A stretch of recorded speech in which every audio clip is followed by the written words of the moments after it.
వ్యామిగ్రో వాడేవాళ్ళు కదా సార్, వ్యామిగ్రో వాడిన తర్వాత మీకు రిజల్ట్ ఎలా ఉంది సార్? కొద్దిగా జెన్యూన్ అంటే ఈ మెడిసిన్ వల్ల ఉపయోగాలు ఉన్నాయా, లేకపోతే దానికి ఎంత అమౌంట్ పెట్టి తీసుకోవచ్చా లేదా, మీ యొక్క ఒపీనియన్ సార్? నా ఒపీనియన్ అయితేనండి, వ్యామిగ్రో చిన్నపిల్లలప్పుడు పిల్లలు బాగా సిక్గా ఉన్నప్పుడు అన్ఈవెన్స్గా ఉన్నప్పుడు వాడామండి. వ్యామిగ్రో వాడితే మంచిగా ఈక్వల్ గా వచ్చింది, పిల్లలు కూడా మంచి షేప్ వచ్చిందండి.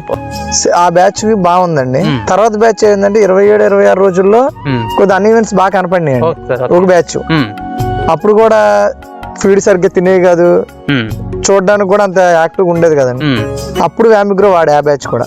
ఆ బ్యాచ్ కూడా 31-32 రోజులకి అంత నీట్ గా అయిపోయినాయి. మంచి రిజల్ట్ ఉందండి. అది వాడటం వల్ల ఉపయోగం ఉందండి.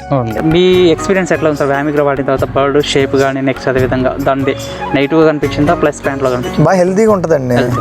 బాగా వీక్ గా చిరచిరాగా ఉన్న బర్డ్స్ కూడా వ్యామిగ్రో వాడితే ఏంటంటే మంచి యాక్టివ్ గా, చూడడానికి మంచి కలర్ఫుల్ గా, షేప్ గా ఉంటదండి. లెగ్ వీక్స్ గట్ట రావు, మంచిగా ఉంటదండి. ఏ మెడిసిన్ వాడినానంటే ఫస్ట్ ఆఫ్ ఆల్ మనం మెడిసిన్ వాడతాం, దానికి తగ్గట్టు మెయింటెనెన్స్ కూడా చేసుకోవాలండి. షెడ్ లో ఈ మెయింటెనెన్స్ చేసి మెడిసిన్ వాడినా రిజల్ట్ రాదు, మెడిసిన్ వాడకుండా మెయింటెనెన్స్ చేసినా రిజల్ట్ రాదు. రెండు ప్యారలల్ గా ఉంటేనే బ్యాచ్ 100% మనం తీయగలమండి. Good information.